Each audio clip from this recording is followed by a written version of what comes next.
want to know what you'd do to me.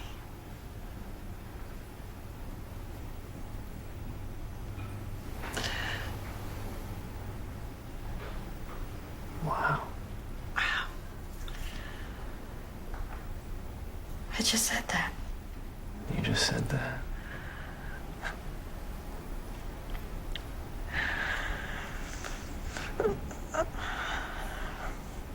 I just kissed the top of your head. Ever so gently. You did. Yes. And then I kissed your eyelids. And they fluttered underneath my lips. Just a little. A little.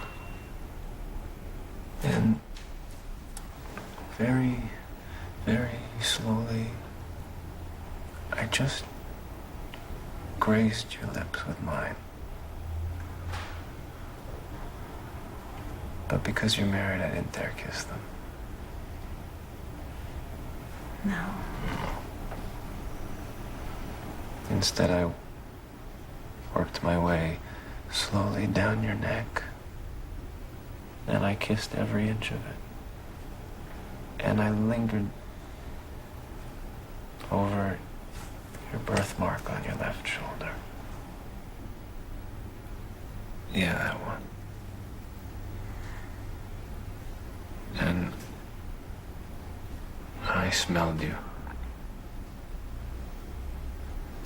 I really inhaled and I smelled you.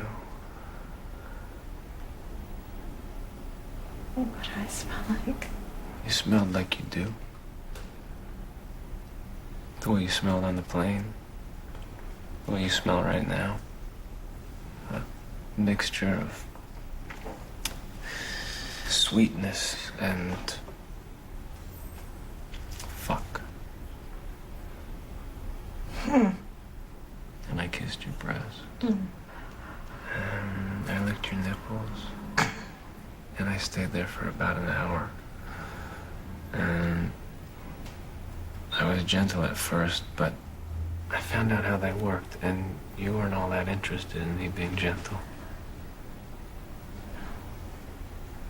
No.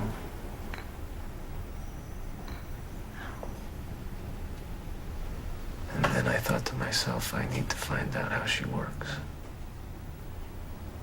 How every part of her works. And I spent about a week and a half with your body. And I began to learn it and know it. Every detail of it. And I played with you before I entered you. Before I spread your legs and fucked you hard. I fucked you harder than I wanted to. But I couldn't help myself. And I pulled your hair gently while I rocked inside you. I fucked your mouth and every part of you until we were so intensely fevered that we couldn't see straight anymore, and I filled you with my cum. And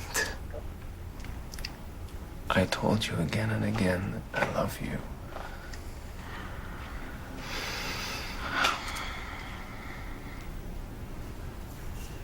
I love you.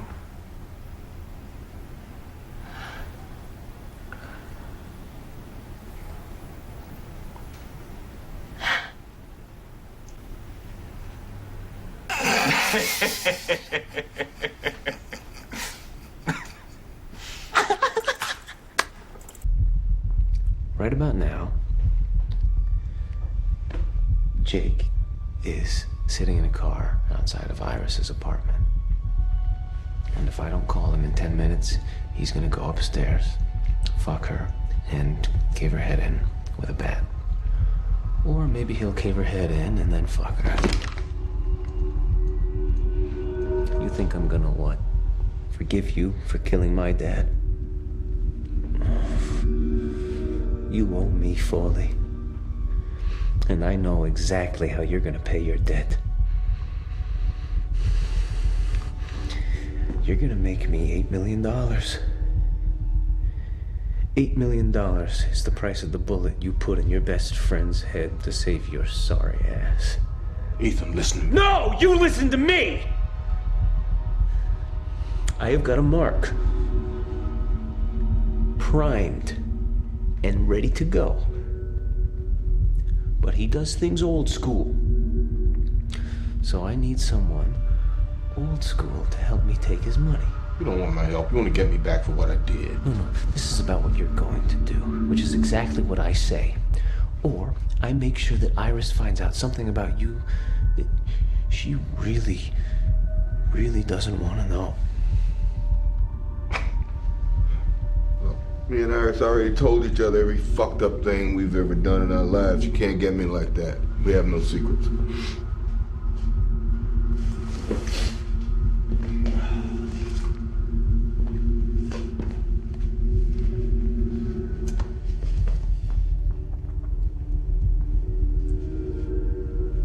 A secret to tell a secret. We'd like to compensate you for your husband's death, Mrs. Garcia. Not that any amount of money could ever really do that. But we have a responsibility to look out for our client's best interests as well. Do you understand? Does she understand? Tatanggap ka daw ng kabayaran sa pagkamatay ni Efram. Tatanggapin mo ba? Naintindihan mo? This document releases our client from any liability in the matter of your husband's death, and on signing it, I'm authorized to issue you the sum of $15,000. I'm sorry.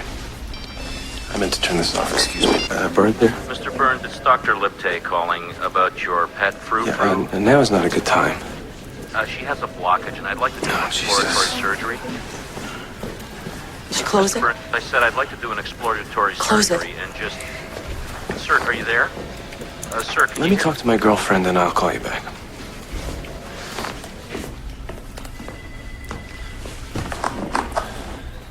She asked if you can pay more. I wish I could, Mrs. Garcia. But what I can do is give you the check right now. Honestly, you might do better going with a lawyer, but you might not too. And it would be at least 2 years before you'd see any money at all. And this is $15,000 going into the bank right now. Tanggapin mo na yan. Pera din yan. Ayoko na.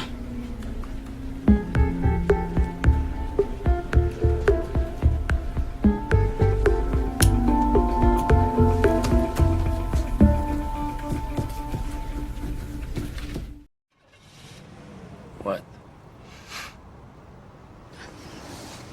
Tell me.